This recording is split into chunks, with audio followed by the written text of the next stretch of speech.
안녕하세요. 구독자 여러분. 씩씩하게 인사를 드리고 싶은 40대 주부입니다. 30대에 결혼을 해서 10년이라는 세월을 남편과 지지고 볶고 살다가 갑작스러운 일들이 연속으로 팡팡 터지고 나니 제 인생에 회의감이 들었던 시간도 있었어요. 여러분들은 믿었던 남편에게 뒤통수를 한 번도 아니고 3번이나 맞았다면 어떤 기분이 드실 것 같으세요? 그런 남편이 진심으로 용서가 되고 다시 사랑하는 마음이 샘솟을 것 같으신가요? 저는 연달아 3번의 뒤통수를 맞은 뒤 남편에게 정말 오만정이 다 털려서 관계 개선은커녕 저 인간의 꼬라지를 2번 다시는 보고 싶지 않다는 생각이 샘솟게 되었습니다. 아이들도 어리고 아직은 아빠의 자리가 필요하다는 생각에 끝없이 많은 고민을 했지만 결국에는 제가 원하는 길을 선택하게 되었네요. 여러분, 제 이야기 듣다 보면 어떻게 저런 놈이 활개를 치게 냅둘 수가 있냐는 생각이 절로 드실 수도 있습니다. 하지만 사람이 작정하고 속이려고 마음을 먹으면 정말 가까운 가족들도 깜빡 속아 넘어가게 되더라고요. 지금부터 저에게 벌어진 말도 안 되는 일을 시작해 보도록 하겠습니다. 남편은 홀시어머니 밑에서 자랐습니다. 시어머니께서는 시누이와 남편을 혼자 키우셨지요. 시아버지께서는 일찌감치 사별을 하셨다고 하셨습니다. 시어머니께서는 혼자의 몸으로 기사 식당을 열어 음식을 만들어 파셨고 점점 기사들 사이에서 맛집으로 소문이 나면서 허름한 외관임에도 불구하고 사람들이 줄을 서서 먹는 맛집으로 소문나게 되었습니다. 그런 시어머니께서 제가 결혼을 하고 얼마 지나지 않아 돌아가시게 되었어요. 병명은 암이셨습니다. 내가 말이야, 젊었을 때 고생을 너무 많이 했나 봐. 어떻게 된 게 칠순잔치도 못 해보고 암에 걸려서 사람이 이렇게 한순간에 죽음의 문턱을 밟게 되는 건지 모르겠다. 어머님, 그런 말씀하지 마세요. 여태까지 너무너무 열심히 일을 하셔서 이제 푹 쉬시라고 하늘에서 일부러 어머님을 부르시나 봐요. 그래도 저희 희망을 잃지 말고 할 수 있는 것들은 다 해봐요. 돈만 들지. 어차피 오늘 내일 하는 사람에게 할 수 있는 걸 다 해보자 해서 뭐해. 그냥 편안하게 내 가족들 얼굴이나 보다가 눈 감으련다. 시어머니께서는 모든 걸 체념하신 듯한 얼굴을 하셨어요. 확실히 암이라는 것이 무서운 병이긴 하더라고요. 저희 시어머니 혼자의 몸으로 식당 운영을 하면서 딸과 아들을 키웠으니 얼마나 억척스럽게 사셨겠습니까? 정말 갖은 풍파에도 꿋꿋하게 견뎌내며 본인 성격대로 본인 고집대로 밀고 나가며 사신 분이셨어요. 제가 처음 시집을 왔을 때도 다른 거 다 필요 없다고 여자는 요리만 잘해도 먹고 살 수 있는 길이 생기는 법이라면서 저에게 다른 건 다 못해도 좋으니 밥만 잘 하라고 누누이 말씀하셨던 분이셨어요.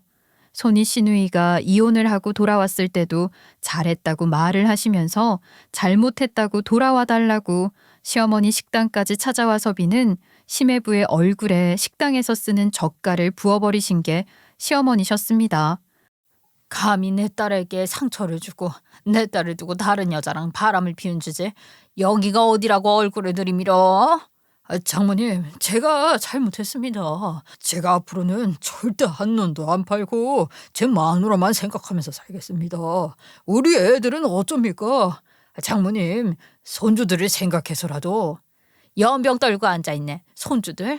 됐네. 내 딸이 안 아픈 게 제일 중요한 거지. 내 딸에게 상처를 주는 것들은 다 필요 없어. 그 귀한 손주들도 자네가 맡아 키우게나. 우리 딸에게 짐덩어리 하나 얹어주지 말라 이 소리야. 시어머니께서는 강경하게 이혼은 해야 하는 법이라고 절대로 한눈을 파는 놈들은 그 버릇 못 고친다고 나오셨죠. 시매부는 젓갈까지 뒤집어 쓰고 울면서 돌아갔대요.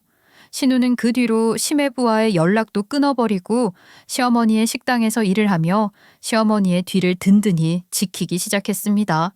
남편과 저는 맞벌이 부부로 각자 회사에 다니고 있었기 때문에 사실 식당 일에는 큰 관심이 없었어요.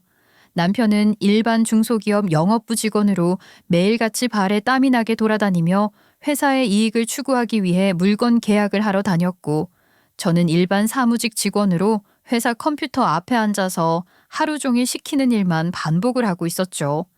삶이 무료하다고 느껴질 수 있었지만 저희 사이에 아이가 태어나면서 일상의 변화도 생기기 시작했습니다.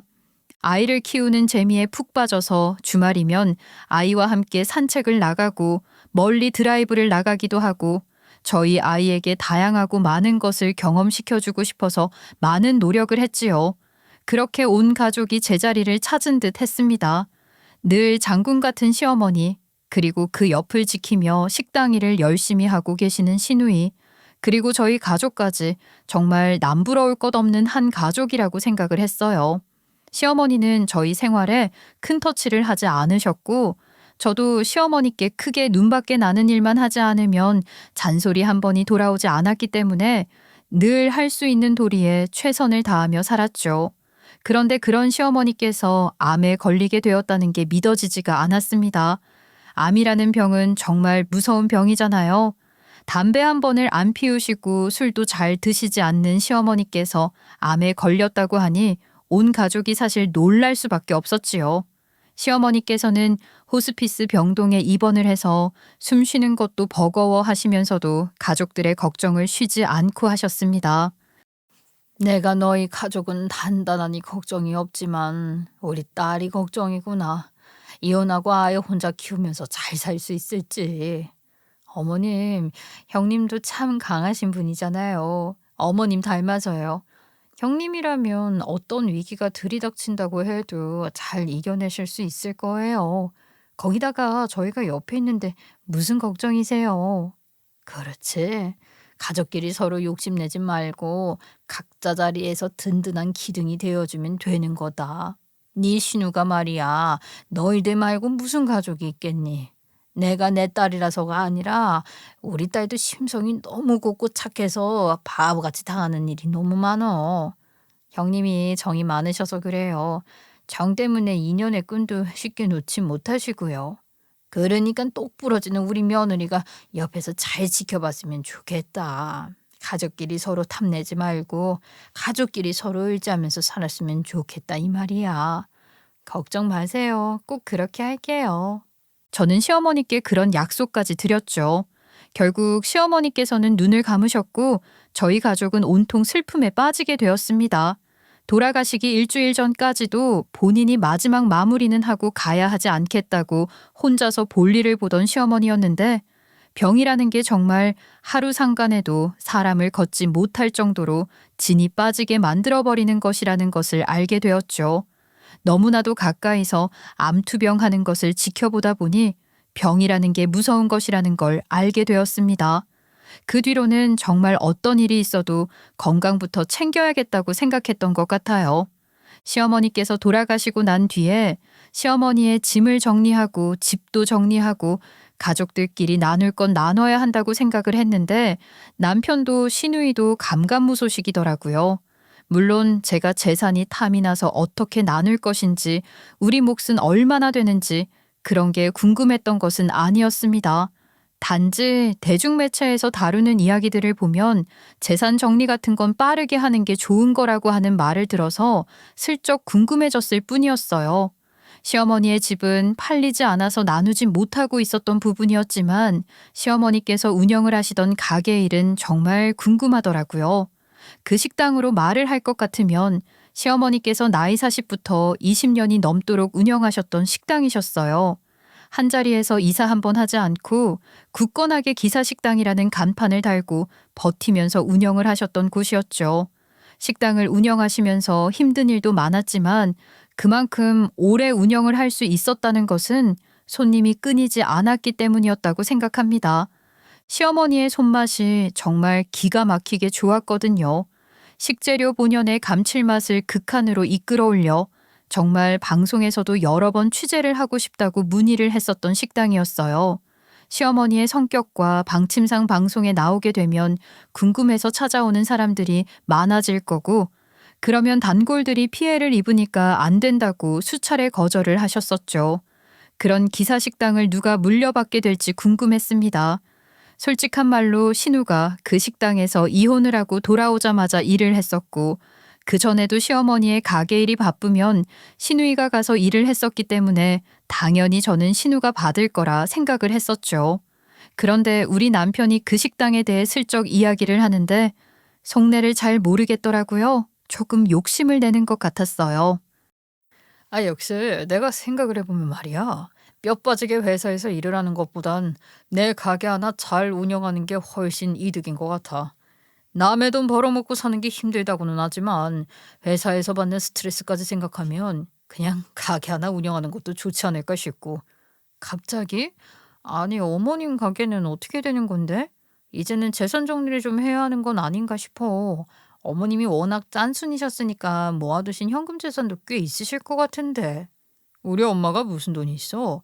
말년에 암 때문에 고생하시면서 쓴 돈이 얼만데. 항암 치료라는 게 돈이 정말 만만치 않게 들어가더라. 우리 엄마 아마 모아둔 돈 다 썼을 거야. 보험이 있지 않으셨나? 모르겠네. 나도 어머님께 재산 관련해서는 들은 게 전혀 없는 상태라. 우리 엄마가 그걸 왜 며느리한테 말을 해주겠어. 자식들한테도 제대로 공개한 적이 없는데. 아무튼 뭐 내 예상인데 식당은 누나가 맡게 되지 않을까 싶어. 와, 그 노다지 식당을? 하긴 형님만큼 그 식당에서 진심으로 일을 하신 분도 없으니까. 형님이 어머님이랑 같이 식당 운영하면서 좋은 고생을 하셨어. 엄청 많이 하셨지. 자기가 취직을 했을 때부터 형님이 거기서 일하셨었다면서. 그렇긴 하지. 아무튼 당신은 그냥 아무 소리 하지 말고 가만히 있어. 누나랑 나랑 알아서 정리할 테니까. 결혼한 지 3년 차. 첫째 아이 하나 낳고 살던 그 시기에 시어머니가 물려주신 재산을 정리하겠다고 신우와 이야기를 나눈다던 남편은 풀이 팍팍 죽어서 집에 돌아왔어요. 그러더니 미안하다는 듯이 말을 하더라고요. 그 식당은 신우이가 맡아서 운영을 했으면 좋겠다는 시어머니의 유언이 있었다면서 신우이가 식당을 운영하게 되었다고요. 근데 여보, 어떻게 보면 그건 당연한 이야기인 거야. 우리는 식당 운영에 참여를 한 적도 없고 식당에서 일손이 바쁠 때나 가끔 도와드리러 갔었던 거지. 식당에 상주를 하고 있었던 것도 아니었잖아. 형님이야말로 일주일에 6번씩 식당에 출퇴근하시면서 제일 가까이서 레시피도 익히고 운영도 하셨는데 우리가 욕심을 내는 건 아니지. 나도 그렇게 생각하긴 하지만 우리 엄마가 나한테는 아무것도 물려주지 않고 누나한테만 식당을 떡하니 물려주었다고. 그 식당 매출이 얼만데. 우리한테는 아무것도 물려주지 않으셨다고? 그건 조금 서운할 만하다. 물론 어머님이 남겨주신 게 없다고 한들 우리가 사는데 큰 지장이 있는 건 아니지만. 물론 그렇지. 엄마가 보시기엔 우리 부부가 잘 먹고 잘 사는 것 같으니까 힘들게 사는 누나한테 식당을 물려준 거라 생각할 수도 있지만 그래도 서운한 건 서운한 거지. 그 식당 장사가 얼마나 잘 되는지 당신도 알고 있잖아. 우리 엄마 아마 가진 현금 재산이 하나도 없었던 건지 뭔지 우리한테는 뭐 하나 물려준 게 없다고. 형님한테 이야기를 좀 해보지 그랬어 그럼. 아무리 그래도 같은 자식인데 형님만 재산을 다 가지고 가시는 건 아니지 않냐고. 내가 무슨 염치가 있어서 그런 말을 하겠어.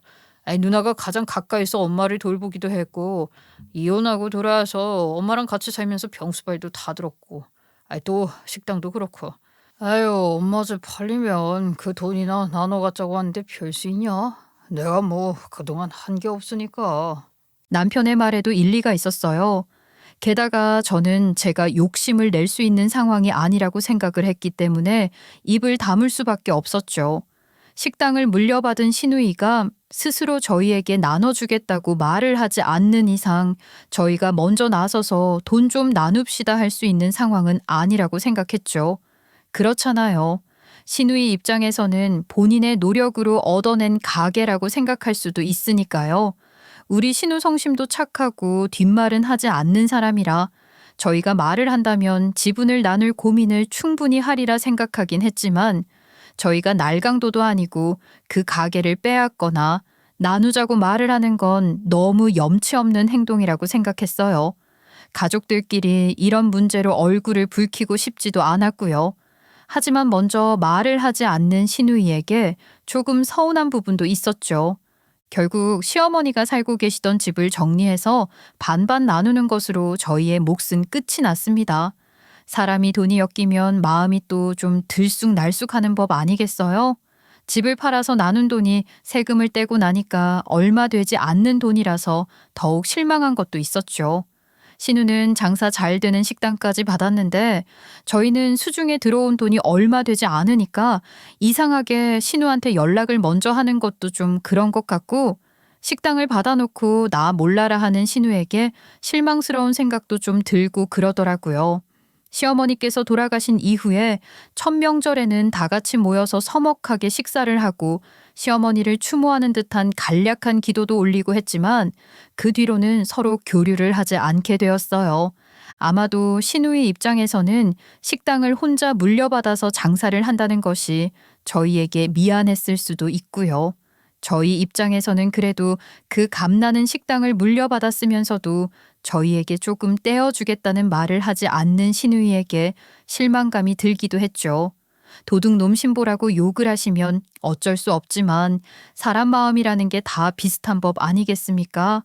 그래도 그게 신우 혼자 이뤄낸 식당이 아니라 시어머니께서 다 만들어 두시고 신우에게 물려준 식당이나 다름 없었으니까요.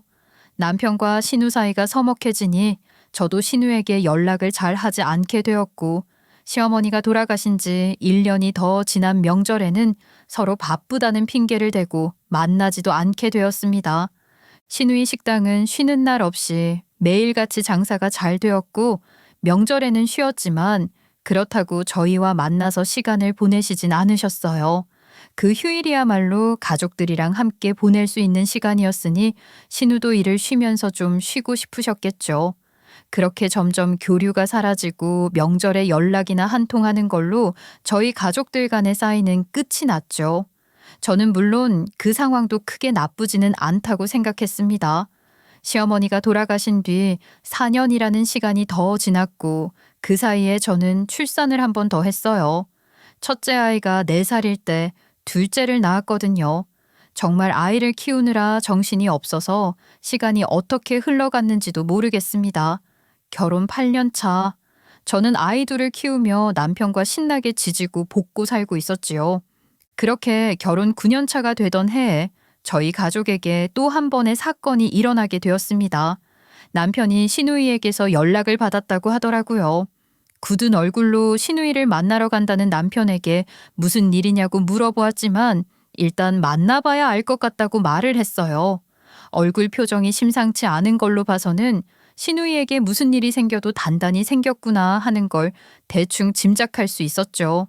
저는 남편이 신우이와 대화를 끝내고 한시라도 빨리 돌아오길 기다렸습니다. 사실 사람 마음이 다 비슷한 거 아니겠나요? 신우이 신변에 무슨 문제라도 생긴 건 아닌지 교류가 꽤 없었음에도 불구하고 신우의 소식이 궁금했었죠. 게다가 시어머니께서 돌아가시기 전에 제가 가족끼리 든든한 기둥이 되어주겠다고 약속을 했었던 터라 무슨 일이 생기면 마음이 조금 불편할 것 같다는 생각이 들었어요. 그동안 연락이라도 자주 좀 드릴 걸 하는 후회도 조금 남았고요. 여보, 나 왔어. 누나랑 이야기를 좀 해봤는데 생각보다 사정이 복잡하게 돌아가게 될 것 같네. 어? 그게 무슨 소리야? 왜? 형님한테 무슨 일이라도 생긴 거야? 혹시 뭐 전 심해부가 돌아와서 깽판을 쳤다거나 그런 일은 아니지? 내가 어머님한테 형님이랑 가족답게 든든한 기둥이 되어드리겠다고 약속을 했었는데 그동안 너무 나 몰라라 하고 지낸 것 같아서 마음이 좀 불편하네. 그런 건 아니고 저 누나 건강에 좀 문제가 있나 봐. 병원에서 피 검사를 했는데 초음파를 보자고 했다네. 그러더니 큰 병원에 가야 할 것 같다고 그랬대. 그게 무슨 소리야? 형님 건강에 큰 문제라도 생긴 거야? 그래, 큰 병원에는 다녀오셨대? 설마 하면서 병원에 가서 초음파를 보고 뭐 또 똑같은 검사도 하고 그랬는데 조직 검사를 해봐야 한다고 했나 봐. 유방에 조금 이상한 모양의 혹이 보이는 것 같다고 하면서 말이야. 그래서 검사를 했는데 오늘 결과가 나왔대서 가보니까 유방암이라고 하더래. 유방암이시라고? 아니 그러면 바로 수술을 하셔야 하는 거 아니야? 일단 혹 크기도 크고 다른데 전이가 되었을 수도 있고 여러 가지 위험이 있나 봐. 당장 수술 날짜는 잡아왔다고 하는데 그래서 누나가 식당 운영을 못할 것 같다고. 아니 지금 식당이 문제가 아니잖아. 정말 어떻게 하면 좋아? 어머님도 암으로 돌아가셨는데 형님까지 유방암이라니. 그래도 수술로 일단 제거가 될 수 있으니까 수술을 하자고 하는 게 아니겠어? 요즘 의술도 좋고 그러니까 잘 되겠지. 유방암도 조직이 너무 치밀 조직이라 그렇게 커질 때까지 찾아내지 못했던 거라고 하더라. 그냥 통증 같은 게 있는 게 식당 일을 너무 열심히 해서 근육이 뭉쳐서 아픈 건가 싶었었대. 누나도 참 둔감하지. 아유, 어떻게 자기 몸에 그런 게 자라는데도 모를 수가 있어. 몸의 변화를 알아차리는 게 그렇게 쉬운 일도 아닌데 뭐. 형님 마음이 많이 힘드시겠다. 어떡하지? 내가 연락이라도 드려봐야 하겠지? 됐어. 일단 가만히 있어봐. 누나도 지금 정신없는 것 같더라. 아무튼 그래서 말인데 누나가 식당 일을 나한테 한번 해보는 게 어떻겠냐고 말을 하더라고. 갑자기 식당 일을 당신에게 하라고 하셨다고? 아이, 그건 좀 아니지. 지금 당신 멀쩡하게 회사 잘 다니고 있고 더군다나 식당 일은 한 번도 해본 적이 없는 사람인데 그걸 당신이 어떻게 하겠다는 거야. 당신이 괜히 식당 일에 손댔다가 식당도 망하고 당신 실직자 되면 어떻게 하려고. 우리 지금 딱 좋잖아. 누나가 당장 식당 경영을 할 수 없는 상태인데 당연히 내가 해야 하는 게 아닐까? 우리 엄마가 고생고생해서 키운 식당인데 누나가 아프다고 손 놓고 있을 수 있는 것도 아니고 말이야. 나 솔직히 회사 다니는 거 많이 버거워했던 거 알잖아. 영업사원인데 영업 실적이 잘 나오는 것도 아니고 해서 회사 상사에게 받는 스트레스들도 많고. 여보, 그건 직장인이라면 누구나 겪는 고충 아니겠어? 당신만 그렇게 힘들게 일하는 거 아니잖아. 식당 일이라고 쉬운 것도 절대 아니고. 형님이 식당 일이 얼마나 힘들었으면 그런 몹쓸 병에 걸렸겠어. 어머님도 마찬가지고 말이야. 난 그냥 차라리 그 식당을 권리금 받고 팔고 우리는 원래 살던 대로 사는 게 좋지 않을까 싶은데. 나는 말이야, 그 식당이 내 인생의 전환점이 될 수도 있을 것 같다는 생각이 들어. 식당 장사 잘 되잖아. 누나가 물려받은 이후에도 장사 잘 됐고. 여보, 그건 형님이 예전부터 어머님 옆에서 식당 일을 배웠기 때문에 가능한 거고. 당신이 식당 일에 대해서 뭘 안다고 그래. 모르지. 물론 지금은 모르지만 하다 보면 다 배우게 되고 알게 되는 법 아니겠어? 나 정말 회사 다니기 힘들어서 그래. 내가 너무 지쳤어. 나한테도 삶의 리프레시가 필요하고 내 삶을 환기시킬 수 있는 무언가가 필요하다는 생각을 하고 있었어. 그 타이밍에 누나가 식당 운영을 해볼 생각 없냐고 물어본 거고. 당신은 정말 당신이 식당 운영을 해서 잘할 수 있을 거라고 생각을 하고 있는 거야? 확실해? 나 한 번만 믿어봐라. 내가 회사 그만두고 식당 일에만 집중을 해볼 테니까. 그리고 우리 누나도 마음 편안하게 수술받고 항암 치료도 할 수 있었으면 좋겠어. 내가 잘 유지해서 우리 누나가 건강하게 돌아왔을 때 전부 다 돌려주고 싶다고. 남편은 정말 포부에 가득 찬 목소리로 말을 했어요. 사실 삶이라는 게 매일 쳇바퀴 돌듯이 돌아가는 삶이고 남편에게도 뭔가 새로운 자극제 같은 게 필요하다고 생각이 들긴 했어요. 그게 직장을 그만두고 식당을 운영하는 길이라고는 생각하지 않았지만 남편은 계속해서 저를 설득했고 저는 그 말에 홀라당 넘어가게 되었죠. 남편이 그러더라고요.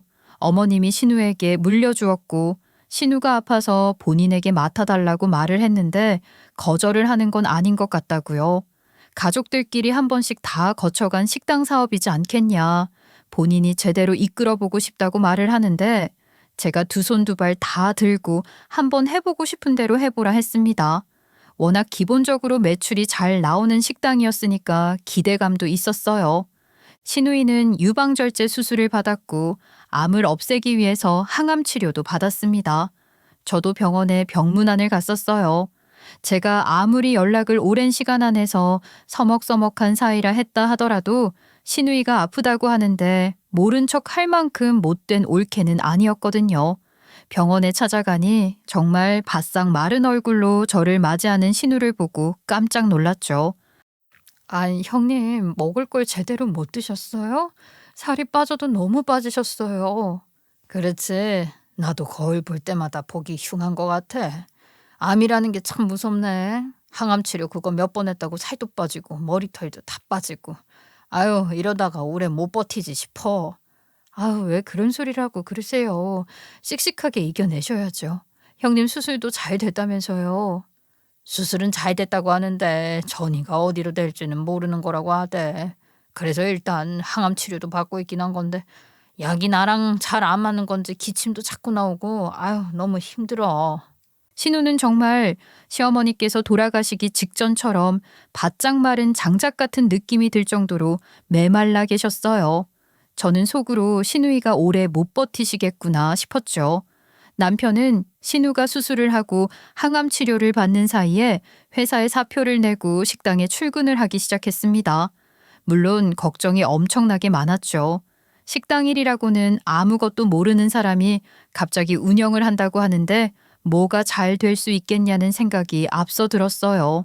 아니나 다를까 남편은 자기 욕심에 직원들에게 잔소리만 늘어놓기 시작했고 식재료 하나 제때 갖추지 못해서 음식을 팔지 못하는 경우까지 생겨버리고 말았어요. 남편이 그럴 때일수록 고개를 숙이고 들어가서 직원들의 도움을 받았어야 했는데 본인 의지만 앞서다 보니까 직원들이랑 소통은 안 되고 계속 어그러지기만 했죠. 식당 운영이라는 게 그냥 음식 만들어서 팔고 돈만 잘 받으면 되는 건 줄 알았는데 해야 할 일이 너무 많아서 미치겠어. 머리가 터져나가는 기분이야. 당신이 아무것도 모르고 식당 운영을 한다고 했을 때 알아봤어야 했는데 아유 어떻게 하려고 그래. 그래도 이제는 식재료 가져오는 거랑 어느 정도 경영하는 법은 알겠는데 문제가 생겼지 뭐야. 무슨 문제가 생겼는데? 매출? 단골들이 맛이 좀 변한 것 같다고 한마디씩 하더라고. 나도 잘 운영해보고 싶은 마음이 컸던 건데 음식 맛이 별로다. 이전 사장은 어디 갔냐? 다들 한마디씩 하니까 주눅들 들고 말이야. 내가 이러려고 식당을 하겠다고 마음을 먹은 건 아니었는데 손님들이 계속 부정적인 반응만 하니까 내가 뭘 해야 할지 지금 하고 있는 일이 맞는 건지 의문만 들고 내가 정말 식당 경영이라는 걸 쉽게 생각하고 하겠다고 한 걸까? 아니, 조리하는 사람들은 전부 그대로 있을 거 아니야. 그런데 음식 맛이 바뀌고 그게 다 무슨 소리야? 사실은 내가 뭐 아무것도 모르니까 이것저것 조리사들한테 잔소리를 좀 했더니 다들 더러워서 못 해먹겠다고 그만두는 바람에 황급히 새로운 사람들을 뽑았는데 하나같이 식당에서 일을 해본 적이 없는 건지 아니면 우리 엄마 레시피랑은 다른 건지 조리사들을 그만두게 하면 어떡해. 그것도 당신 역량인데. 그러면 형님한테 전화해서 물어보지 그랬어. 형님 퇴원하신 지 오래됐잖아. 다음 항암까지는 여유 좀 있는 거 아니야? 내가 당신한테 말 안 했나? 누나 4차 항암 끝나고 더 이상은 못하겠다고 힘들어 죽겠다고 민간요법인지 뭔지 해보겠다고 애들을 매형한테 맡기고 산으로 들어갔어. 뭐? 형님이 산으로 들어가셨다고? 나한테 식당 잘 부탁한다고 하고는 산으로 들어갔어. 저는 좀 황당했어요. 항암 치료를 잘 받고 있던 사람이 갑자기 산으로 들어갔다는 것도 말이 안 된다고 생각을 했고요. 거기다가 신우가 키우던 아들이 중학생이었는데 철천지 원수라고 생각했던 전 심해부에게 아이만 덜렁 맡기고 산으로 들어간다는 것도 솔직히 이해가 안 갔죠. 아무리 그래도 모성애라는 게 있는데 애를 그렇게 맡겨놓고 산에 들어가서 민간요법으로 치료를 하겠다고 생각을 한다는 것 자체가 상식적이지는 않잖아요. 그럼 식당은 어떻게 되는 건데? 형님이 산으로 들어갔다가 무슨 일이라도 생기면. 그래서 그 식당 누나가 나한테 아예 넘겼어. 명의부터 시작해서 누나가 나한테 줘서 이제는 내 이름 걸고 하는 식당이 됐어. 아니 언제? 그런 사실을 왜 나한테는 말을 안 하고 당신 혼자 독단적으로 결정을 하고 그래. 그 식당 운영하다가 빚이라도 생기면 어떻게 하려고. 그래도 우리 엄마부터 쭉 내려오는 식당인데 당연히 내가 해야지.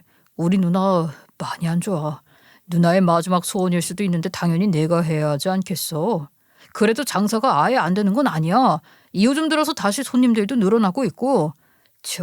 그래서 말인데 장모님이 급식실에서 오래 일을 하셨었잖아.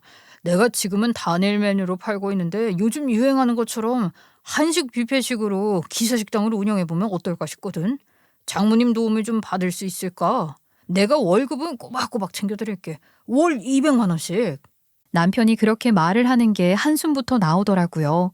저희 친정엄마가 예전부터 급식실에서 오랜 시간 일을 하셨었어요. 대량으로 음식을 만드시는 건 당연히 자신이 있으신 분이셨고 손맛도 무척이나 좋아서 조리실에서도 인기 만점이셨죠. 그런 저희 엄마 허리가 너무 아프다고 급식실 일을 그만두시고는 요즘 취미 생활하러 바쁘게 돌아다니시고 계셨는데 선뜻 그런 부탁을 드리기가 조심스럽긴 했죠. 그래도 남편의 장사가 잘 되어야지만 저희 가족도 배부르게 먹고 살 수 있을 거라고 생각을 했어요. 염치불구하고 은퇴하신 친정엄마께 부탁을 드렸습니다. 그래, 내가 할 줄 아는 게 음식 만드는 거밖에 없는데. 아이, 잘 됐다. 내가 가서 박서방한테 요리하는 법이라도 제대로 알려줘야지. 두 팔 걷어붙이고 우리 딸 고생 안 해야 하지 않겠냐며 선뜻 해주시겠다고 대답을 해주셨어요. 남편과 저는 친정엄마께 진심으로 감사 인사를 드렸죠. 그렇게 저희 친정엄마 아침 출근 시간부터 퇴근 시간까지 주방에 있는 이모들을 휘어잡으셨습니다. 단일 메뉴를 팔던 기사 식당에서 갑자기 한식 뷔페로 변경이 되면서 손님들도 살짝 혼란이 오고 메뉴를 선정하는 것에 대한 고민으로 밤낮잠도 못 자고 머리를 싸맸지만 결과는 무척이나 좋았습니다. 친정엄마가 급식실에서 일을 했던 짬 때문인지 음식도 뚝딱뚝딱 만들어주시고 레시피까지 일일이 전수를 해주셨거든요. 정말 많은 사람들이 무난하게 좋아할 수 있는 음식들로 한식 뷔페가 차려졌고 저렴한 가격에 많은 것들을 다양하게 먹을 수 있으니 인기 만점 식당이 되었죠. 인기가 많아질수록 손님들은 점점 더 늘어서 호황을 이루었어요. 불경기가 찾아왔어도 일을 쉬지 않는 사람들이 많았기 때문에 저렴한 가격에 배불리 먹을 수 있는 남편의 한식 뷔페는 정말 줄을 설 정도로 난리 북새통을 이뤘습니다. 남편의 입은 귀에 걸릴 것처럼 잔뜩 찢어졌어요. 매일 밤 집에 돌아와서 매출 자랑을 하는데 정말 시어머니께서 한창 운영하실 때랑 비슷한 수준이 되었죠. 어떤 날은 그 이상으로 장사가 잘 되기도 했습니다. 남편의 일은 바빠지고 저 또한 남편이 바빠질수록 할 일이 늘어났죠. 남편이 집안일이며 아이를 돌보는 일이며 돈 좀 벌어온다고 손을 딱 떼어버렸기 때문이었습니다. 여보, 정말 식당 일이 바쁜 거야 알겠지만 어차피 퇴근 시간은 나랑 엇비슷하잖아. 정리하고 뭐하고 한다 해도 8시 반이면 집에 오면서 첫째는 딸이니까 내가 챙긴다고 해도 둘째는 아들인데 당신이 좀 씻겨주고 하면 안 돼? 육아를 나 혼자 하고 있잖아. 나도 맞벌이야. 나가서 돈 벌어온다고. 당신이랑 나랑 하는 일이 같아. 당신은 맨날 사무실에 앉아서 일을 하고 나는 이리저리 식당 일한다고 뛰어다니느라 바쁘고 당신보다 피곤함이 몇 배로 크단 말이야. 남편은 맨날 그렇게 뺀질이처럼 굴었고 저는 그런 남편 때문에 화가 났지만 꾹꾹 참았어요. 남편이 벌어오는 돈이 회사에 다닐 때보단 훨씬 많았으니까요. 그래도 장사가 잘 되어서 다행이라고 생각했죠. 장사가 잘 안 됐으면 친정엄마께 얼마나 죄송했겠어요. 월급 받는 친정엄마도 눈치가 보였을 거고 월급을 줄일 수도 없이 월 200만 원씩 꼬박꼬박 나가는 저희 입장에서도 부담스러웠을 거고요. 그냥 좋은 게 좋은 거다 했는데 아주 충격적인 일이 일어나게 되었습니다. 예, 이번에 내가 허리가 조금 안 좋아서 정형외과에 갔더니 무슨 도수 치료인지 뭔지 그런 걸 받으라고 하더라. 한 번 하는데 14만 원이라는데 내가 가진 보험으로는 처리가 안 된다지 뭐야. 이게 일주일에 한두 번씩은 꼭 해야 한다고 하던데. 에휴, 그 비용 좀 보태줄 수 있니? 어? 엄마 매달 200만 원씩 월급 받으면서 그 돈은 다 어디다 쓰고 도수 치료 비용을 보태달라 그러세요. 아버지 연금 나오는 것도 있고 해서 생활비가 모자라진 않으시잖아요. 아니죠. 그게 말이다. 내가 이걸 어떻게 이야기를 해야 오해가 안 생길지 몰라서 꾹 참고 있었는데 사실은 말이다. 박서방한테서 내가 그동안 한 푼도 못 받았다. 어? 그게 무슨 말씀이세요? 한 푼도 못 받았다니요. 설마 지금 월급 200만 원을 한 푼도 못 받았다는 소리세요? 그래. 내가 지금 일을 한 지도 10개월이나 넘었는데 그동안 한 푼도 안 주지 뭐냐. 내가 돈 달라는 식으로 말을 했더니 뭐 이전에 장사 안 될 때 인건비를 빚내서 줬다나 뭐라나. 아니 박서방이 돈이 없다고 하는데 내가 재촉을 할 수도 없고 자꾸만 다음 달부터는 꼭 드릴게요. 꼭 드릴게요. 다음 달엔 꼭 챙길게요 하니까 내가 더 말을 못했지. 그럼 여태까지 엄마가 무료 봉사를 하고 있었다는 이야기야? 아니 엄마, 이 사실을 왜 나한테 바로 말하지 않고. 괜히 나 때문에 너희들이 싸워서야 되겠냐? 아이 그러지 말고 도수 치료 비용만 조금 보태주면 충분하다. 박서방도 사정이 있었겠지. 아이 너 너무 뭐라고 하지 마라. 끝까진 제 남편의 편을 드는 엄마가 답답했어요. 저는 뒤통수를 맞았다는 기분을 지울 수가 없었습니다. 어떻게 다른 사람도 아니고 가족인 우리 친정엄마의 월급을 떼어 먹는단 말입니까? 본인이 힘든 상황도 아니고 집에 생활비랍시고 가져다 주는 돈이 충분한데도 지금 200만 원이 아까워서 안 줬었다는 이야기밖에 안 되잖아요. 제가 벼르고 있었죠. 남편이 퇴근을 하고 오자마자 팔짱을 떡하니 끼고 남편에게 화를 냈습니다. 여보, 우리 엄마가 여태까지 10개월 일한 돈을 못 받았다고 하던데 그게 다 어떻게 된 일이야? 장모님이 그러셔? 아, 여태까지 한 푼도 못 받았다고? 그래, 나한테 허리가 아프시다면서 병원비를 좀 보태달라고 하시더라. 아니, 어떻게 나를 이렇게 감쪽같이 속일 수가 있어? 당신 미쳤어?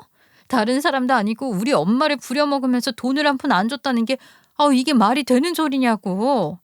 아이씨, 내가 매달 생활비 꼬박꼬박 350만 원씩 가져다 줬잖아. 그러면 장모님 드리고 나면 150만 원 남는데 그걸로 우리 네 식구가 생활비 쓰면서 살 수 있어? 뭐라고? 당신 지금 그렇게 성황이라고 난리인 식당에서 남는 돈이 350만 원밖에 안 된다는 거야? 그러면 그 식당 운영이 잘못된 거지. 일손이 부족해서 우리 엄마가 레시피 전수 다 해주고 그만둔다고 했을 때 바짓가랑이 붙들면서 늘어진 사람이 지금 월급 한 푼 안 줬다는 게 이게 말이나 되는 소리야? 아, 거참 되게 떽떽거리네. 아, 주면 될 거 아니야, 주면. 근데 여태까지 밀린 월급을 한 방에 줄 큰 돈이 나한테 어디 있겠어. 아, 나 진짜 탈탈 털어도 돈 없어. 뭐? 사람을 있는 대로 부려먹고 그게 지금 할 말이야? 당장 우리 엄마한테 2천만 원 줘? 아니, 그동안 밀린 월급에 대한 이자까지 쳐줘야 하는 거 아니야? 와, 진짜 도둑놈 신부 아니냐? 월급에 이자가 어디 있다고 2천만 원도 없어. 딱 절반은 가능하겠다. 이것도 내가 빚져서 드려야 할 수도 있다고. 1,000만 원 송금할 테니까 그걸로 여태 일하셨던 거 다 퉁치시라 그래. 아이 솔직히 허리 좀 아픈 걸로 병원 간다고 1,000만 원이나 나올 리 있겠어? 아, 내가 일부러 여유 있게 넉넉하게 드리는 거야. 남편이 마치 인심이라도 쓰는 것처럼 비웃으면서 이야기를 하는데 열이 확 차오르더라고요. 제가 따지고 들자 저한테 그 1,000만 원도 받기 싫은 거냐고 협박 아닌 협박을 하는데 남편 놈 돈 좀 만지더니 사람 성격이 바뀐 건가 싶을 정도로 다른 사람이 된 것 같은 기분이 들었어요. 일단 엄마의 병원비가 우선이었고 어떻게든 남은 1,000만 원은 제가 닥달을 해서 드리면 된다고 생각을 했기 때문에 1,000만 원이라도 받아내야 한다고 생각을 했죠. 하지만 이것도 바로 주지 않았어요. 재료비 내야 해서 돈이 부족하다. 곧 직원들 월급날이라서 함부로 빼서 쓸 수가 없다 하면서 차일피일 미루기만 하는 게 아니겠습니까? 남편 놈에게 우라통이 터져서 벼르고 있던 찰나 저에게 복수를 할 기회가 생겼습니다. 저는 며칠 뒤 당당하게 남편이 기겁을 할 만한 사람과 함께 식당에 찾아가게 되었습니다. 제가 식당 문을 열고 들어가자 손님인 줄 알고 반갑게 인사를 하다 저인 것을 보고 얼굴 표정이 확 굳는 남편을 보면서 혀를 끌끌 찼죠. 그리고 제가 저 사람이에요.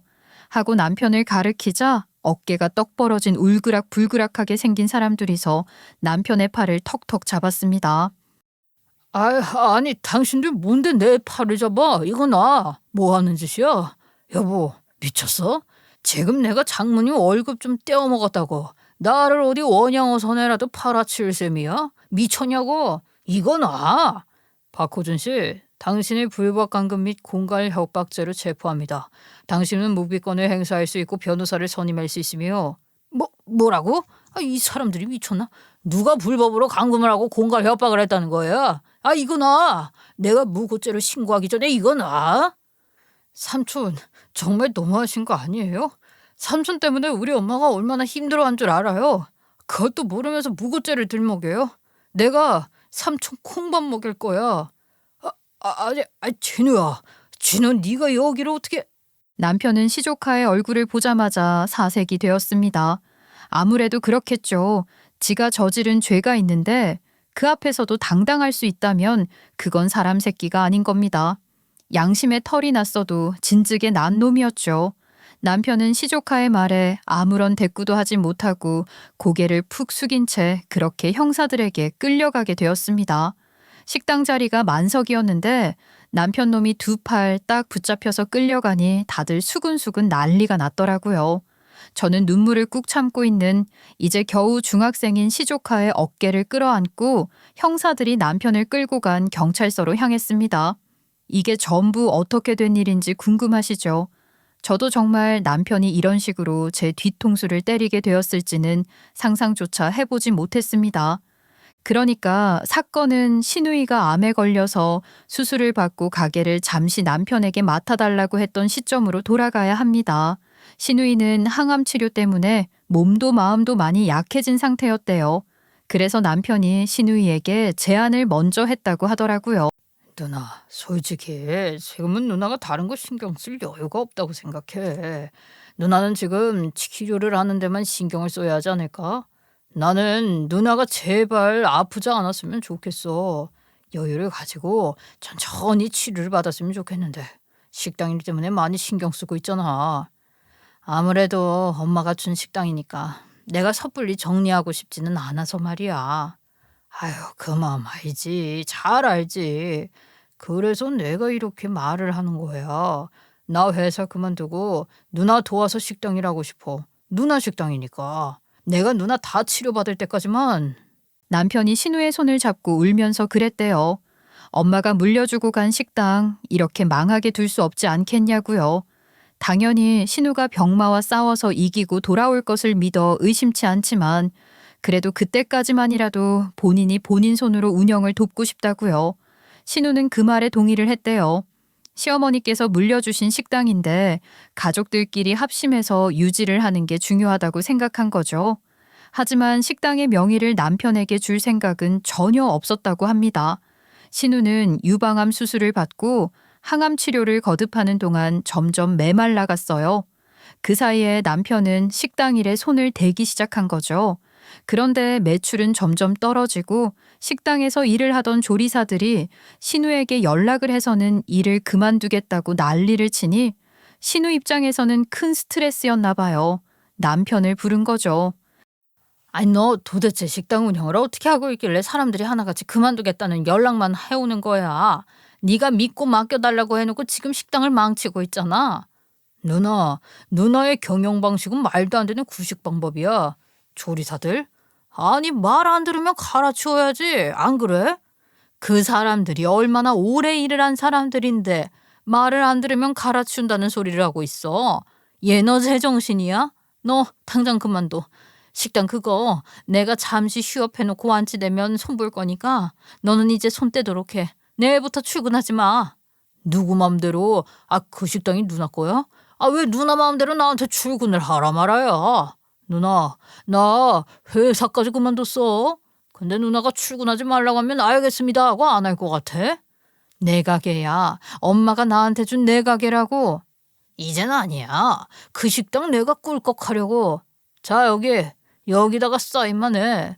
나한테 모든 걸 넘기겠다는 소리야. 여기에 지정 찍어. 얘 내가 미쳤니? 여기에 지정이 찍게. 사람 욕심이 끝도 없는 거라고 하더니 엄마가 유일하게 나에게 물려준 식당을 빼앗겠다고? 네가 사람이야? 안 찍어? 그럼 내가 내 마음대로 찍으면 되지.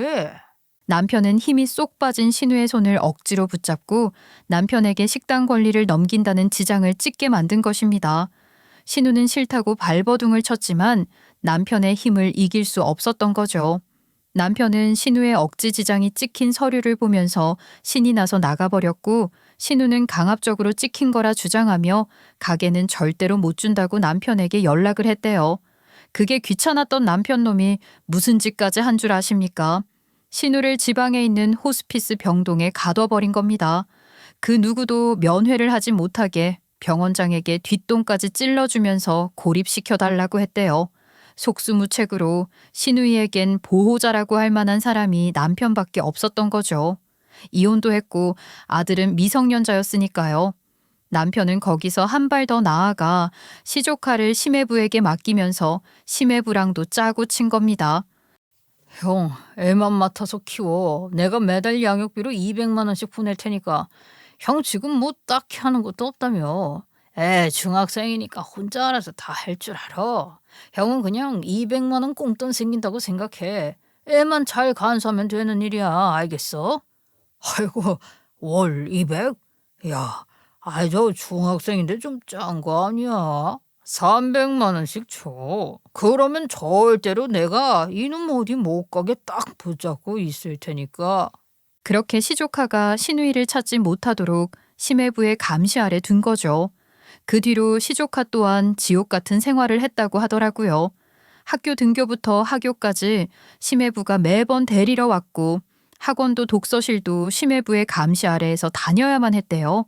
그렇게 시누이는 지방의 호스피스 병원에 발이 묶였고 시조카는 심해부에게 발이 묶이게 된 거나 다름없었던 겁니다. 그러던 사이에 남편은 위조를 한 문서를 가지고 식당이 본인의 것인 것 마냥 행동을 하고 다녔고요. 호스피스 병동에서 암으로 고통받는 시누이가 하루빨리 시어머니 곁으로 가기만을 기도하고 있었던 겁니다. 하지만 세상이 그리 호락호락하게 흘러가지는 않지 않겠습니까? 시조카가 심해부의 감시가 허술해진 틈을 타서 가출을 했고 저를 찾아오게 된 것입니다. 그리고는 모든 사건의 전말을 저에게 이야기해 주었어요. 저는 놀라서 시누이가 가둬져 되어 있을 법한 호스피스 병동을 찾으러 다녔습니다. 인터넷에 나와 있는 병원들을 다 뒤져서 전화를 하고 발로 뛰고 하지만 찾을 수가 없었죠. 그래서 어쩔 수 없이 탐정에게 부탁을 드렸습니다. 저는 절대 찾지 못한 시누이를 딱 3일 만에 찾아주더라고요. 병원에 찾아가니 면회가 안 된다고 딱 잘라 거절을 하는데 경찰을 대동해서 가니 울며 겨자 먹기로 면회를 시켜주었고 그곳에서 다 죽어가는 사람처럼 말라비틀어진 시누이를 만났습니다. 제가 울면서 이제서야 알게 되었다고 신우의 모습이 가슴 아파서 어쩔 줄 몰라 하자 신우 또한 저에게 남편과 있었던 일을 다 말해 주었어요. 여기서 저는 세 번째 뒤통수를 맞았습니다. 저는 시어머니께서 신우에게만 식당을 물려준 것이라 생각을 했었는데 남편에게는 현금 재산을 모두 물려주었다는 것 아니겠습니까? 그동안 시어머니께서 모아두었던 모든 적금들을 남편이 가지고 갔다는 겁니다. 시누이에게는 식당만 딱 물려주고요. 남편은 그 돈을 저 몰래 쓰고 있었던 겁니다. 저에게는 받은 게 하나도 없다고 말을 하면서 말이죠. 저는 본인의 의지와 상관없이 입원이 된 신우를 빼내서 저희 친정집에 몰래 숨겨두었습니다. 남편이 친정에 찾아올 일이 없다고 생각을 했기 때문이었죠. 친정엄마께 돈 한 푼을 주지 않았는데 무슨 염치로 친정을 방문하겠습니까? 심해부 또한 저희 친정집의 위치를 몰랐고요. 시누이를 친정집에 데려다 놓고 암 치료를 계속 받을 수 있는 병원을 알아보고 있었죠. 그렇게 어느 정도 일이 정리가 된 다음 저는 남편이 일하고 있는 식당에 시조카와 함께 찾아갔던 겁니다. 한 방에 모든 것을 끝내기 위해서 말입니다. 그러면 누나가 지금 처가에 있다고? 아니, 병원장 그놈 미친 거 아니야? 사람이 빠져나갔으면 나한테 연락을 해야지. 내가 보호자인데. 그 병원장 연락 안 될걸? 이런 식으로 사람 받은 게 한둘이 아니라서 지금 유치장에 갇혀서 수사받고 있는 중이거든. 어떻게 일일이 연락을 할 수 있겠니? 그럼 내 가게는 어떻게 되는 건데? 심신미약 상태에서 당신이 공갈 협박으로 감금하고 억지로 지장에 찍게 한 건 모두 다 위법이라고 변호사가 말해주더라. 형님이 이 부분은 소송으로 되찾겠다고 하셨고. 암 환자가 무슨 정신으로? 당신이야말로 몸도 마음도 약해진 사람 구슬려서 이런 짓 하는 거 아니야? 어? 형님 정신 멀쩡해. 병원 다니면서 치료받고 계시고 형님 의지로 소송하시겠다고 한 거야. 그리고 당신 재산 받은 거 형님이 받은 거의 몇 배라며? 형님한테는 이 식당 하나 물려주셨지만 식당 운영하면서 번 돈 적금 전부 당신한테 물려주셨다고 하던데? 그건 그 부분 또한 유류분 청구 소송으로 형님 목 되찾기로 했어? 돈 어딨어? 유류분 청구 소송? 아이, 가족끼리 이게 무슨 개싸움이야. 개싸움을 시작한 게 누군데 그래? 그 돈 같이 쓰기 싫어서 나한테까지 비밀로 하고 숨긴 당신이 대단하다는 생각밖에 안 든다. 돈 어디에 있냐고. 돈 없어. 아이씨, 그걸로 코인에다가 쫄딱 망했는데 그 돈을 누구한테서 찾아? 없어. 남편이 그렇게 말을 하는데 미친놈인가 싶더라고요. 시어머니께 받은 재산을 전부 탕진했다는 것입니다. 하지만 결과가 어떻든지 간에 시누이는 이미 소송을 하기로 마음을 먹었고 남편은 그 이후 줄줄이 터진 소송에 멘탈이 전부 날아가고 말았죠. 저도 참을 수 없어서 남편에게 이혼 소송을 걸었거든요. 그러자 남편 놈 발등에 불이라도 떨어진 건지 어디선가 돈을 구해 찾아왔더라고요. 장모님, 제가 멍청했습니다. 이 돈 그동안 밀린 월급입니다. 어떻게 저희 이혼만큼은 말려주시면 안 되겠습니까? 제가 이 죄값 열심히 치를게요. 제발요. 고작 이런 돈을 받고 내 인생을 시궁창으로 빠지게 만들 것 같아? 그럴 수야 없지. 이깟도 필요 없네. 나는 돈보다 더 중요한 걸 배웠어. 검은 머리 짐승은 걷어서는 안 된다는 사실을 말이야. 나는 정말 자네를 달리 보게 되었네. 이깟 돈을 가져와서 나한테 이혼을 막아달라고 그래? 필요 없네. 당신 같은 사람은 우리 인생에서 빠져야만 하는 악의 축일세. 월급 가지고 사람을 농락해? 이 천하의 쓰레기 같은 놈. 장모님, 제가 정말 생각이 짧았습니다. 제발 한 번만 우리 마누라 마음 좀 돌려주세요. 제발요. 일은 당장 안 꺼져? 이제 줄줄이 소송길만 열린다고 하더니 이제 와서 불쌍한 척하기는. 내 등을 쳐먹을 땐 아주 신이 났겠지. 자네도 이제 똑같이 당해봐. 그렇게 욕심을 부리던 자의 최후는 아주 패망이었습니다. 유류분 청구 소송에 걸린 남편은 신우에게 본인이 받은 재산의 30%를 떼어주어야 했는데 이미 돈을 탕진한 터라 물어준 돈이 없었던 거죠. 본인이 빚을 내서 갚아야겠냐고 악어의 눈물을 흘리며 신우이에게 읍소를 했지만 이미 마음이 돌아서 버린 신우는 남편을 용서하지 않았습니다. 저도 동시에 이혼 소송을 걸었고 위자료 2천만 원과 양육권을 가져올 수 있게 되었죠. 남편의 식당은 다시 신우의 손으로 넘어가게 되었습니다. 남편 놈 이혼당하고 재산 정리한 것으로 신우에게 일부 비용을 갚았지만 지금은 어디 번듯한 원룸도 아니고 지하방이나 다름없는 창고 같은 곳에서 먹고 자고 한다고 저에게 도와달라고 찾아왔더라고요. 저는 당연히 그런 놈의 말을 무시했습니다. 감히 지 혼자 배부르게 살 때엔 거들떠도 안 보던 가족이면서 이제 와서 모든 걸 잃고 나니 저에게 들러붙는 꼴이 가증스러웠거든요.